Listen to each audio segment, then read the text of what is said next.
Today we're going to review The Revenge List by Hannah Mary McKinnon. Uh, where to start with this book? If right off the bat, I'm going to say this book is a waste of time. If I had to grade this book right off the bat, I'm giving this a 1 star. This was close to being DNF'd right off the bat. So essentially, this story is about a woman who goes to anger management classes. She promises her father she's going to go to these anger management classes, get her anger under control. And she goes to these classes, and the first class she goes to, they have her do an assignment where she has to um, basically create a forgiveness list. You list all the people that have done you wrong, and on a scale of 1 to 10, you grade them on your chances of being able to forgive them. So she creates this list. She ends up losing it, and the people on this list end up getting hurt. Right? So she's trying to figure out who is behind this. And throughout this book, oh my god, how do I put this, guys? Like I've come across this and I've spoken to this uh to many writers. When it comes to writing a book, your protagonist has to be someone that you actually can care about.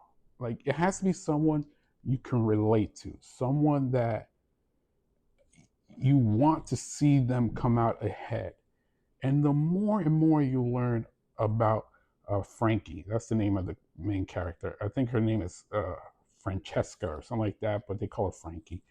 The more you learn about Frankie, the more and more you just don't give a damn about her. Like she's so like nasty, and she like her whole situation, everything's going on with her life. She tries to blame it on other people, and it's like, this is all your fault that your life has ended up like this. Why are you trying to blame it on everybody else? Like nothing has happened to her that you can go, oh, yeah, that there's no way you could have avoided that. That is someone else's fault. Like I can understand that if in this book someone older than her at some point, like when she was a teen, like someone in their 30s and she was like 15 or something like that, physically assaulted her and took advantage of her and all that. None of that happens, right? She makes decisions on her own and then can't live with the consequences. And all these things keep coming up. For instance, let me give you one. This is a minor spoiler, but it's not going to ruin the book for you. There's someone that she meets in college, um, and this person kind of like threatens her to do. Like he's one of those richy rich guys that like, hey, you're just a little peasant. You're going to do what I say because I come from a rich family. So you're going to do my homework for me. And she's like, at first she's like, no, I'm not going to do your homework. And then he's like, yeah, you are. And eventually she does his homework and she gets busted because, it goes against the college policy and she gets thrown out of college. Well, you were doing the right thing at first by saying no. And then you went against it. And now you say yes and you get kicked out of college and you're going to blame him for that. Blame yourself for not doing the right thing. That is the problem with this book. She's always blaming other people for something that she had control over. And another problem I have with this book, and this one might be a bigger spoiler, but this is supposed to be a mystery, right? The best mysteries I've ever read, the person who's committing the crimes, the person who's doing the wrongs, they're in the book from the very beginning. Now, and they have like a connection to all the people. It might be a small connection, but they have a little connection, and little by little, that connection is revealed. But it is hidden so well because other people have similar connections, right? But there's one connection that they have to everybody. And that one connection is the one thing you're looking for. So throughout this book, when I'm reading it, I'm usually pretty good at figuring out who the person is. And I'm reading, I'm like, who the hell is after her? Because she thinks it's one person and she really goes after this person. And I'm like, no, it can't be that person. Like, logically, it doesn't make any sense.